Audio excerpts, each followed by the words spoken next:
Holger, why all this shouting?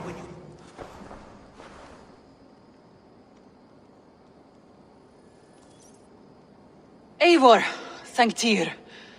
I heard shouting. Is something wrong? Holger robbed me, and I demand he be punished.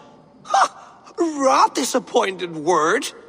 Does the deer rub the stream when she takes a drink?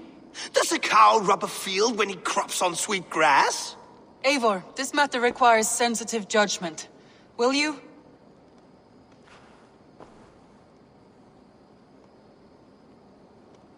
Of course. From the beginning, please. Well now, there is no excuse too small, I see. Nothing to keep you from coveting that seat, is there? In Sigurd's absence, who has better claim to oversee these disputes? You might leave them to work it out for themselves, but that would mean letting go, would it not?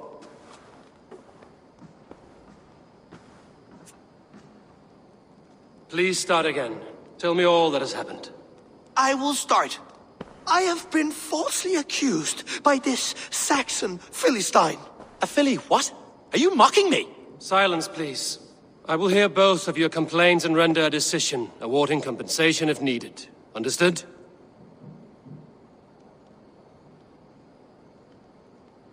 Rowan, tell me your version of these events.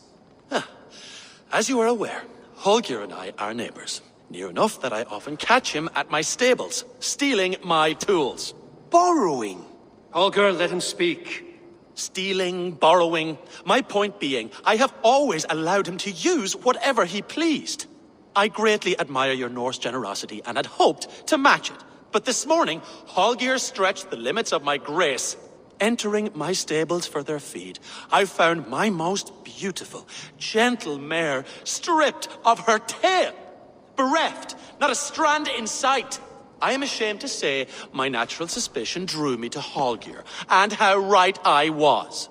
For when I peered across the lane, there he was, gripping a horsetail brush slathered with indigo, dragging it across a sheet of Painting, Rowan. I was painting. You make it sound so crude. You see? Such willful arrogance. It will take ages for Ilgafur's tail to reach its former length.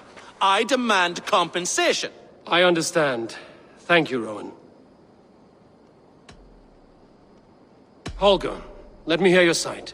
Eivor, you have known me as a skald for years. You have seen how my poems bring life and joy and wisdom to our people. And you know that my work requires a certain, let us say, freedom. To make use of rare resources to compose my verses. Often when lacking the proper tools, I have made use of novel items. Alvis's walking stick, Tovi's inks. All were given gladly. You cut off my horse's tail to make a brush, you bleeding... Rowan? As I was saying, this morning in the throes of poetic reverie, I realized that my latest piece required delicate brushwork. I could have used a frayed stick, some cloth, my hands, but no. I needed something gentler, softer. To make a perfect brush, I needed the fine hairs of a well-raised horse. And so I availed myself of a local resource. You clipped Alfgafur's tail to the rump, without asking. It was early. I did not wish to wake you. Thank you, Holger. I believe I understand your position. I believe I have heard enough. If you will... My horse looks like a fool, Eivor. No handsomer than a donkey now. You must do something. Do not conflate hair with beauty, Rowan. She remains radiant. Elgifur's hair will grow back in no time. Quiet, both of you. Now listen. Holger, Rowan is clearly in the right. You sheared the tail from his horse without gaining permission. I borrowed the tail. Borrowed! Does the reality of regrowth not make this a victimless crime? It is a two-victim crime, Holger. Though they are unharmed, you took without asking, and that will not do. As the horse's value has diminished significantly, you will pay Rowan its market price.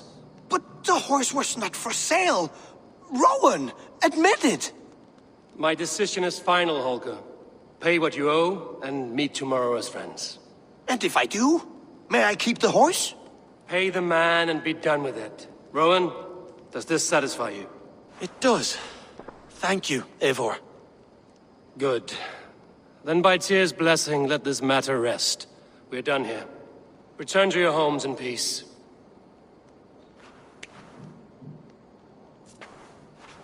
Would you allow me to pay you with a vibrant painting? After all, in some ways, you helped in its creation. Absolutely